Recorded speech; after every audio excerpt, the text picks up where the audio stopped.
So as you can see, I've got some koi moved over finally. I'm back off my holiday, had a fantastic time in Ibiza for 4 days, been absolutely beautiful. Loved it. Come back yesterday, last night, late, straight to bed more or less.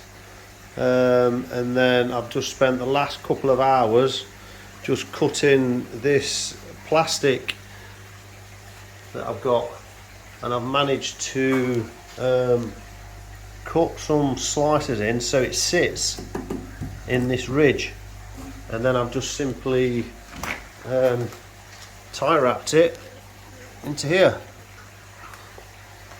It's not great, it's not the best, but it's plastic that I've had, and hopefully it will do the job. I was short of 2 pieces, so I used some leftover plexiglass, the really thin stuff though. I had 2 pieces left, so I've managed to cut 2 pieces and put it there. They're a bit discoloured, but does the job. Fits in really well, trickles going well. The koi have moved over well. You can see them now. They've been in here for about 30 minutes. There's the Karashi koi that actually jumped. As you can see, it's got pretty substantial damage down the side. It is absolutely battered. Look at it.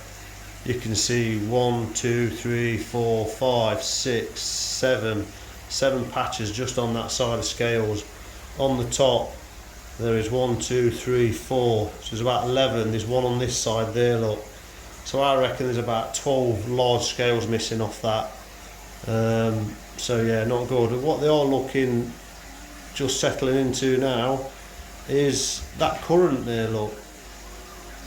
You can see the current, you can see them just drifting here and then swimming back up against the current. What I do love about this already, it's a bit of a culture shock to be honest with you, because of the surface area, and obviously because of how much they stand out in this pond compared to viewing them in something like this, because it's only got 1.2 wide, so it's very difficult to view. There's only three fish in there now. Back to this one. So yeah, a bit of a cold shock for me, because I've got to get used to not having something over the top. I'm not used to it. The height is about 1 foot from the water level. These are 190, and then the water level is a couple of inches below. So I don't think they can jump out of there. I'd be very unlucky if something got trapped in here, and when the fish are not small enough to go in there and fall down there. I hope they don't jump up and damage themselves on it, but if they do, we can't over model coddle them, can they? So, and now they're sat there just finning away against that current. Now the only thing I've got to overcome, I've put the timer on but there's no food in it. I've chucked some food in, but they haven't ate yet. They're not used to the surroundings, they're a bit cagey. It's obviously the surface areas, the pool's lighter, so they can obviously see a lot more. They don't feel like there's protection there yet, but they'll get used to it. The water will mature. So what I have got to overcome, and I don't know how I'm going to do it, is the sinking food that I've got mixed in. I've actually put the pump on a quarter now, so every 2 hours the water is getting turned over instead of every 1. So I've got plenty of options where I could up the flow rate to 5,000 litres per hour,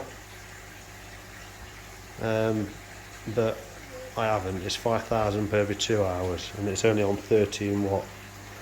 But it's still, as you can see, swirling well. And like I say, the problem I have got to overcome is how to stop the water from being dragged into the bottom drain, because it is just blowing my mind away, if I'm honest with you. It's just let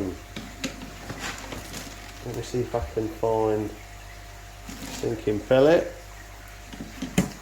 So if I throw this to the feeder, That's an nice sinking pellet. Right. I'll tell you what I'll do. I will get one of these out of here, let's see, on half the flow rate. Ooh. So on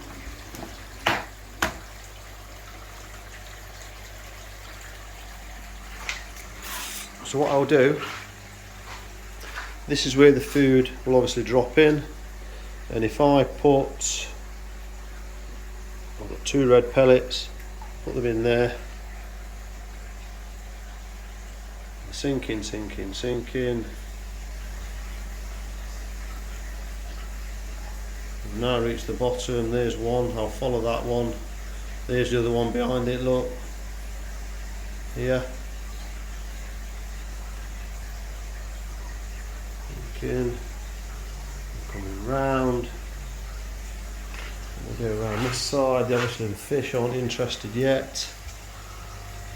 And here they are now, they are coming into, there look.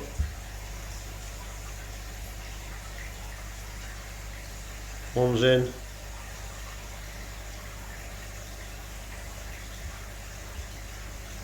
Second, there they are, there they go. That one's lingering, there it's gone, it's gone. And that's it, that's gone. That is in. So yeah, I'm not going to have any problems with any fish waste in there by the looks of it. And that isn't drawing as much as it was, but so let's see if it's come through yet. There's some food in there, look, right at the bottom where that pipe is. And one of them actually looks like it could be the one I've just put in. But anyway, it will find its way into there. So yeah, I've got to find a way how to overcome that.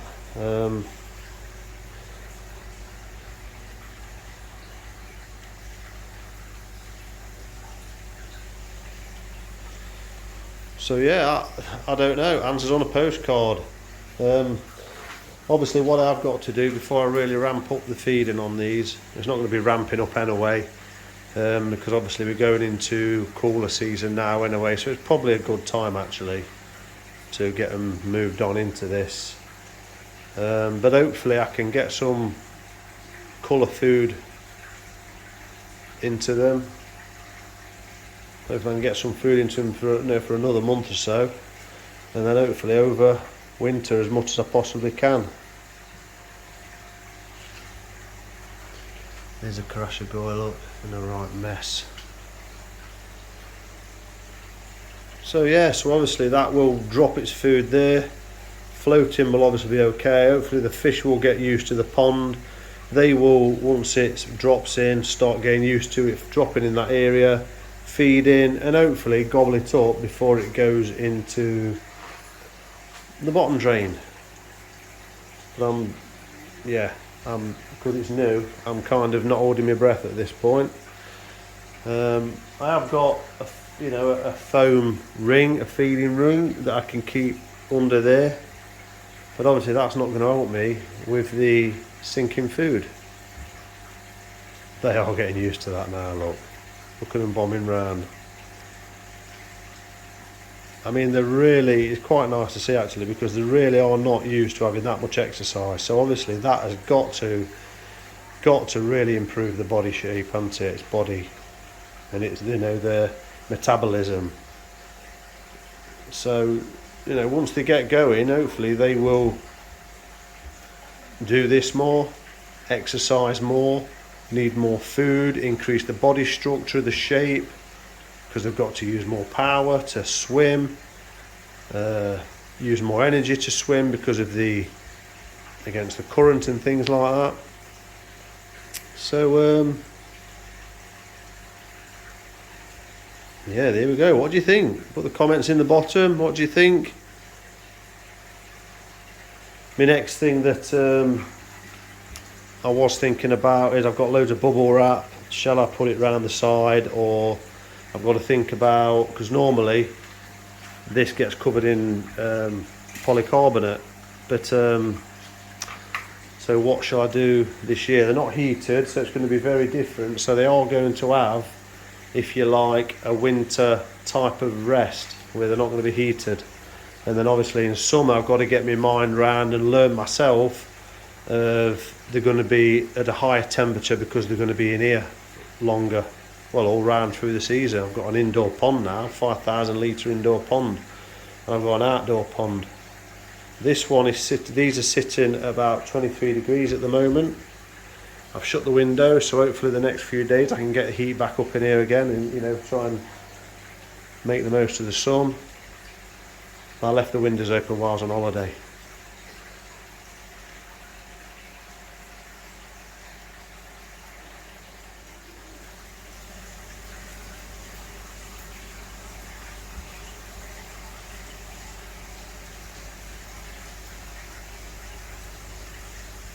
The Benny on that one is lovely, on that shower. Really tight. You can see the difference between that and the other two.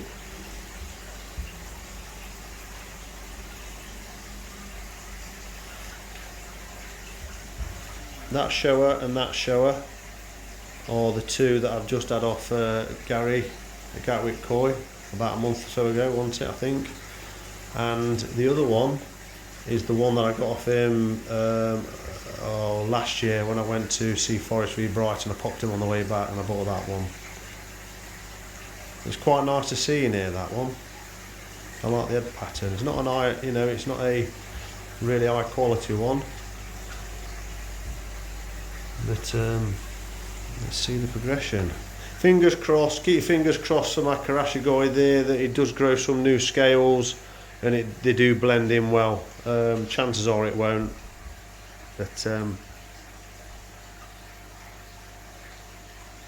yeah, it'd be interesting to see them develop now they're in there.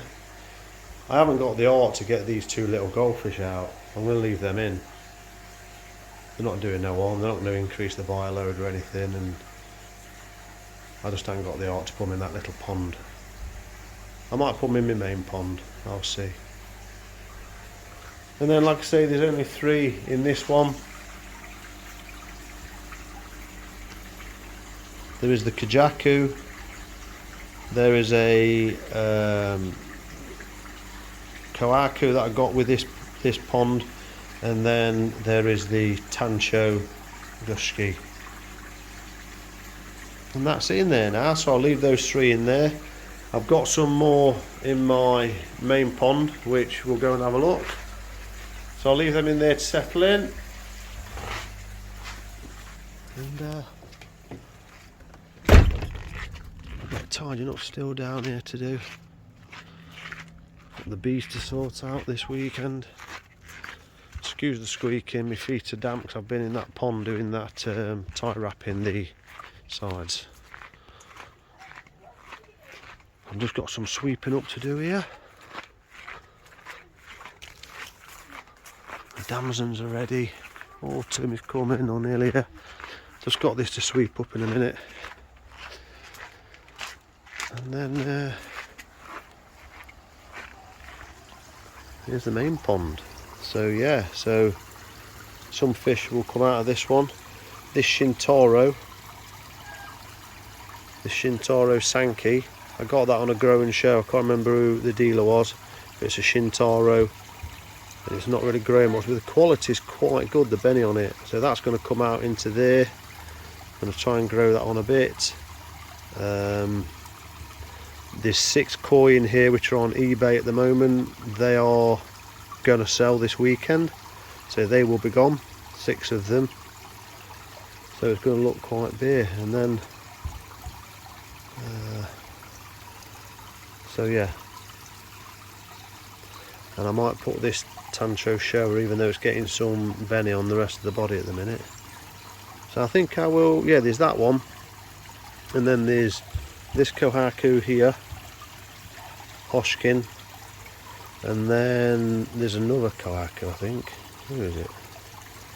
Yeah, the one with the nice red Benny. I got that from Absolute Koi for £150 a few years ago, so that's not growing a lot, so I'll probably put that in there. And then that will be the maximum up there, then there'll be about 7 fish. And then there won't be that many in here. So, Lily's about done for.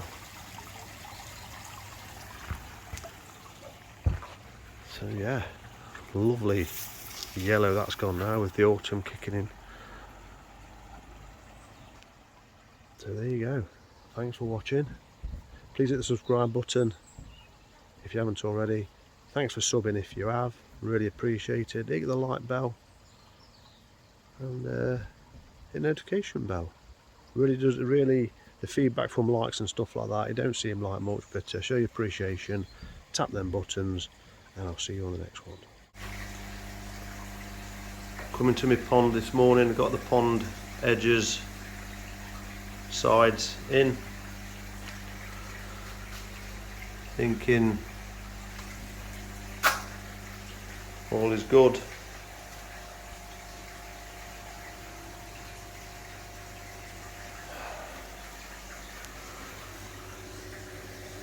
And the water level is down here, you can see, so it's a good 8, 9, 10 inch, good 10 inch sides. But I'm a bit mute. I'm gutted actually. I'm not going to show you it because it's just what I can see to my eye here. It's just too distressing to show the camera. The Karashigoi has jumped and it's down here, dead, in between that metal shuttering that I've got.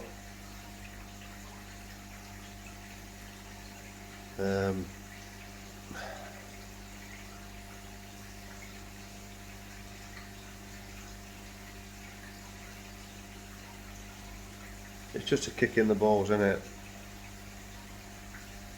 It just makes you question everything. Why am I doing this? Why did I move it? Why did I move it out to this one when it was there and okay only yesterday? No, it's not. You know, why does it have to happen? Why does it happen today? Shall I put a net over? Are the fish, other fish going to be okay?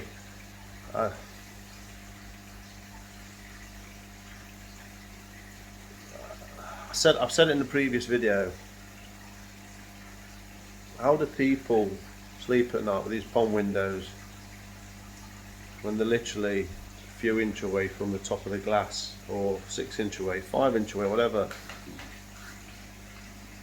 This surround is 10 inch from the water surface, and this fish for some reason, again, did it in this one when I moved the net. I moved the net over while I was tinkering with the pond. It jumped out while I was here. But this one has done it whenever. There's just pebbles everywhere. I can see where it's flashed, not flashed, but jumped, and that's the distressing part. Knowing, you know, what it's gone through. So it's Saturday morning. It's the start to my weekend, the sport my weekend now.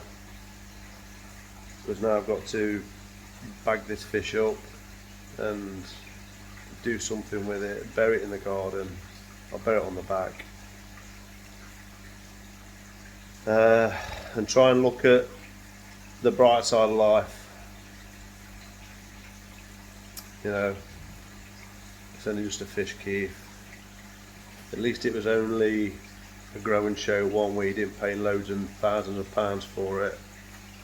You know, all that sort of crap. I say to myself, just try and make yourself feel better.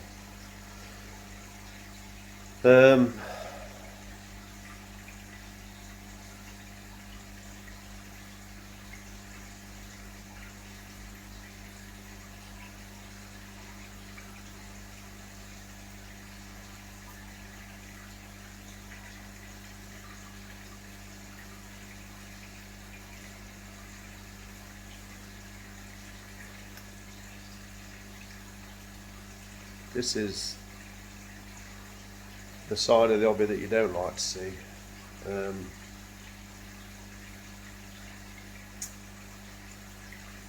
this is the reality, isn't it? You know, I feel culpable, I'm honest with you.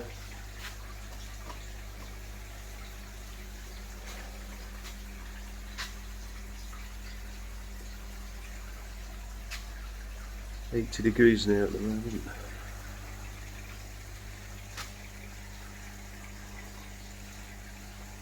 I just don't know what to do now, because it just happened so quick, hasn't it? And now I'm questioning the sides. Should have gone higher. Should have netted.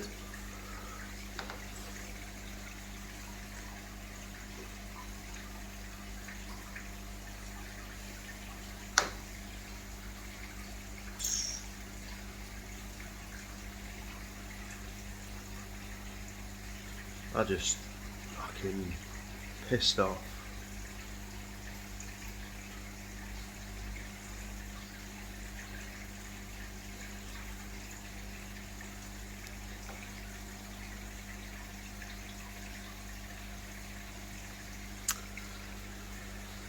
Oh, don't say.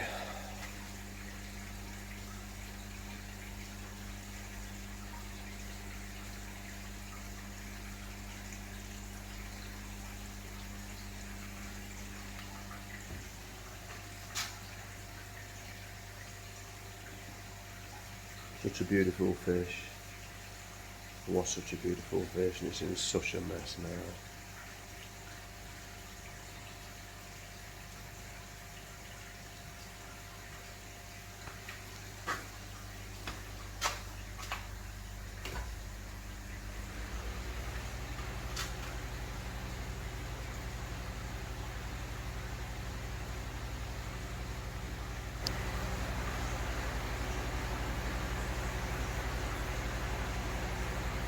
These are it's about 40 centimetres. It looks smaller in there than what it is, but so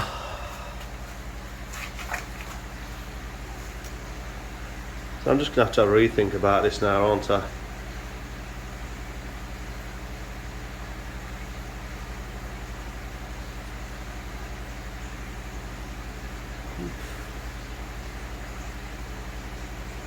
I'm going to have to get a net, because I can't do this again. This is, I think this actually is the first time it has happened to me and where I've lost a fish, because normally, like I say, I net them. The pond at the greenhouse at the top of the garden has got plants around the edge, so I don't know why this koi has jumped. Obviously it was a big powerful fish, and it's got the power to jump. You can see it closer. There's the water line, and there's the top, and it's, oops, I'm not going to show you, you might see a little bit, and it's jumped out this front, and down here.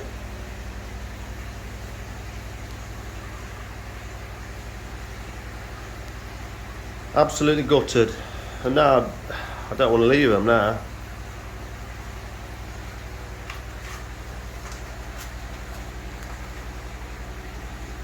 Absolutely gutted.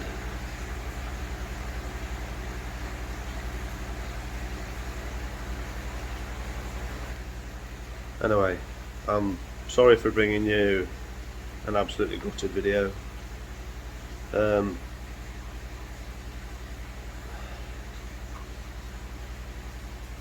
gonna stop filming now and sort this fish out.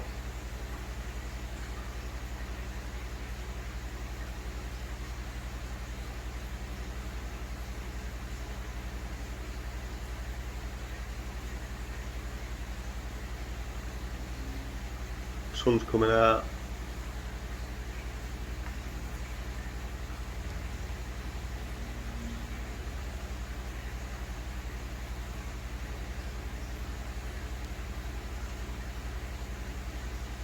I'm a 49-year-old man now, I'm gonna cry.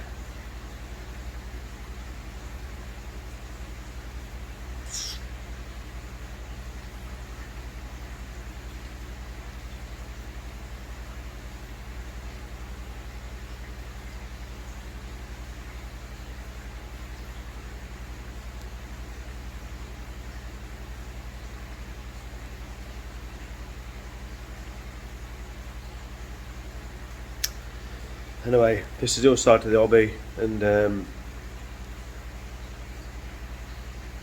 that I think is worth showing. I think most people have been there, most koi keepers will be there. So on that note, see you on the next one.